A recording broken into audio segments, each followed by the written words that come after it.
Facebook সহ social মিডিয়ার সকল ধরনের ভিডিও ডাউনলোড করতে পারবেন মাত্র একটি অ্যাপস ইউজ করে। কোন অ্যাপসটি ইউজ করতে হবে ভিডিওতে জানানোর চেষ্টা করবো। তার আগে ইউটিউব চ্যানেলটি অবশ্যই সাবস্ক্রাইব করবেন এবং নতুন নতুন সকল ভিডিও পাওয়ার জন্য ফেসবুক থেকে দেখে থাকলে অবশ্যই ফলো দিতে ভুলবেন না। আর ভিডিওটি ভালো লাগলে লাইক কমেন্ট শেয়ার করবেন। ওকে, শুরুতে আমাদের স্মার্টফোন থেকে আমরা প্লে স্টোরে চলে যাব। দেন প্লে স্টোর থেকে ওপর থেকে আমরা সার্চ করব ইনস্ট্যান্ট ডাউনলোডার।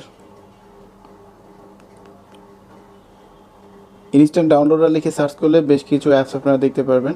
সো এখানে 4 নম্বর যে অ্যাপসটি রয়েছে ভিডিও ডাউনলোডার, এই অ্যাপসটি ইতিমধ্যে আমার স্মার্টফোনে ইনস্টল করা আছে। আপনারা এখানে যে অ্যাপসটি দেখতে পাচ্ছেন ভিডিও ডাউনলোডার, ঠিক অ্যাপসটি ইনস্টল করে নেবেন। দেন আমরা হোম পেজে চলে যাব। এরপরে ঠিক অ্যাপসটা আমরা ওপেন করব, তার আগে আমাদের ফেসবুকটা আমরা ওপেন করে নেব। ফেসবুক ওপেন করার পরে আপনি যে ভিডিওটি ডাউনলোড করতে চাচ্ছেন ঠিক সেই ভিডিওটির লিঙ্কটি আপনাকে কপি করে নিয়ে আসতে হবে।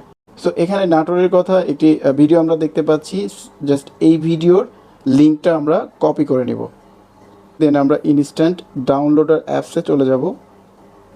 তো যেহেতু এই অ্যাপসটি ফ্রি ভার্সন, এখানে আপনাকে অ্যাড শো করতে পারে। সো আমরা একটু ওয়েট করব।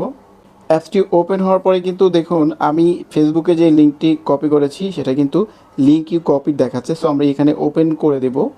ওপেন করার পরে কিন্তু ভিডিওটি শো করবে।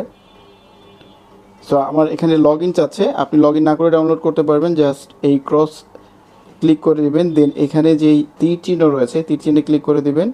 এরপরে আপনি কোন সাইজে ভিডিওটি ডাউনলোড করতে চাচ্ছেন সেই সাইজটি সিলেক্ট করে দিবেন, নিচে ডাউনলোডে ক্লিক করে দিবেন। সো দেখতে পাচ্ছেন ভিডিওটি ডাউনলোড হচ্ছে। তো এই ভিডিওটি কিন্তু অলরেডি ডাউনলোড হয়ে গেছে। আমরা ভিডিও ডাউনলোডে ক্লিক করব এবং এখান থেকে কিন্তু এই ভিডিওটি আমরা ওপেন করতে পারবো। তাহলে দেখুন ভিডিওটি কিন্তু ওপেন হয়ে গিয়েছে। সো এভাবে কিন্তু আপনি ইনস্ট্যান্ট ডাউনলোডার অ্যাপসটি ইউজ করে সোশ্যাল মিডিয়ার যে কোনো ধরনের ভিডিও খুব সহজে ডাউনলোড করতে পারবেন। সো ভিডিওটি ভালো লাগলে অবশ্যই লাইক কমেন্ট শেয়ার করবেন। ইউটিউব চ্যানেলটি সাবস্ক্রাইব করতে ভুলবেন না।